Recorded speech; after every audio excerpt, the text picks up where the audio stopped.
La Biblia es una colección de muchos libros que cuentan una misma historia de principio a fin, pero todos esos libros fueron escritos en diferentes estilos literarios. Sí, piensa en esto como si entraras en una librería donde cada pasillo tiene una clase distinta de literatura. Tenemos historia o poesía o narrativa, y cuando eliges un pasillo y tomas un libro, vas a tener expectativas muy diferentes. Buscarás cosas diferentes. Cierto, todos los libros son literatura, pero comunican de maneras muy diferentes. Sí, y es lo mismo con respecto a la Biblia. Si no prestas atención al estilo en el que están escritos, te perderás el esplendor de cada libro. Entonces, ¿cuáles son los principales tipos de literatura en la Biblia? Bueno, primero que nada tenemos la narración. Compone nada menos que el 43% de la Biblia. Después de eso tenemos la poesía, que compone el 33% de la Biblia. Y luego tenemos lo que podrías llamar discurso en prosa, que compone el 24% restante. Casi la mitad de la Biblia es narración. Sí, y esto no es un accidente. Las historias son la forma más universal de comunicación humana. De hecho, nuestros cerebros están diseñados para recibir información a través de historias. Y las historias son realmente entretenidas. ¿Por qué? Bueno, las historias nos entrenan para encontrarle sentido a los eventos que aparentemente suceden en la vida al azar, tomando esos eventos y poniéndolos en una secuencia.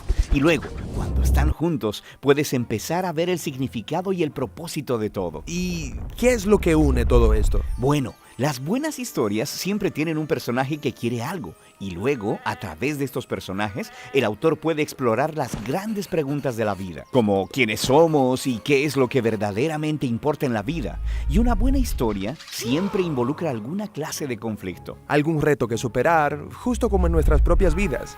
Y eso nos obliga a pensar en nuestros propios retos, en por qué hay tanto dolor o decepción en el mundo y qué podemos hacer al respecto. Y las historias usualmente terminan con alguna clase de resolución que nos da esperanza para nuestras propias historias.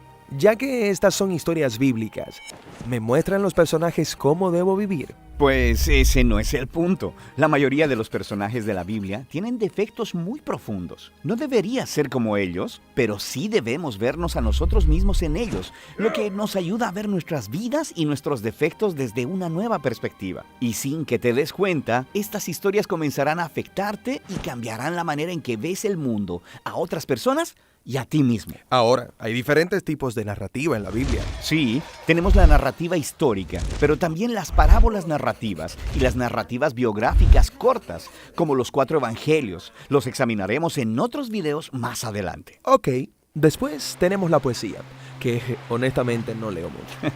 Sí, como la mayoría de las personas, pero uno de cada 3 capítulos en la Biblia es poesía. Sí, ¿por qué tanta poesía? Bueno, los poemas hablan principalmente a través de un denso lenguaje creativo, uniendo imágenes para ayudarnos a visualizar el mundo de manera diferente. Los poemas usan mucha metáfora para evocar tus emociones y tu imaginación. Mucho lenguaje elegante, pero ¿no sería más fácil simplemente decirme lo que necesito saber? Bueno, piénsalo. En la vida tendemos a formarnos rutas mentales y pensamos mediante estos caminos familiares que son muy difíciles de escapar a través de la lógica o el razonamiento.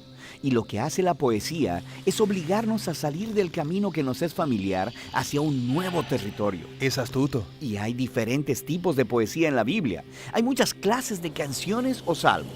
Después tenemos la poesía reflexiva de los libros de sabiduría. Y luego tenemos la resistencia apasionada de los profetas. Ok, el último gran tipo literario es el discurso en prosa, que compone 1/4 de la Biblia. Sí, estos son discursos, cartas o ensayos.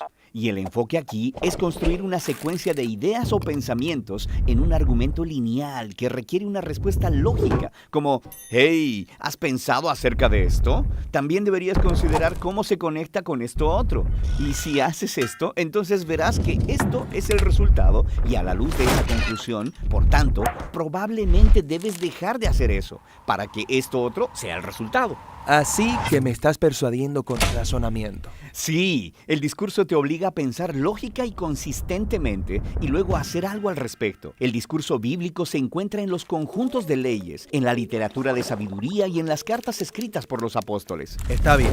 Entonces, cada libro de la Biblia tiene un estilo literario. No, de hecho, la mayoría de los libros tienen un estilo literario primario, como narrativa, por ejemplo. Pero luego, incrustado en la narrativa, encontrarás poemas, parábolas o una colección de leyes. Todo libro bíblico tiene una combinación propia de estilos literarios. Y para leer bien ese libro, necesitas estar familiarizado con cada tipo de literatura y cómo funcionan. Sí, así que sabrás a qué ponerle atención y qué preguntas hacer. Pero antes de que veamos cada tipo, hay una característica más unificadora de la literatura bíblica que es realmente importante y realmente genial. Y eso es lo que exploraremos próximamente.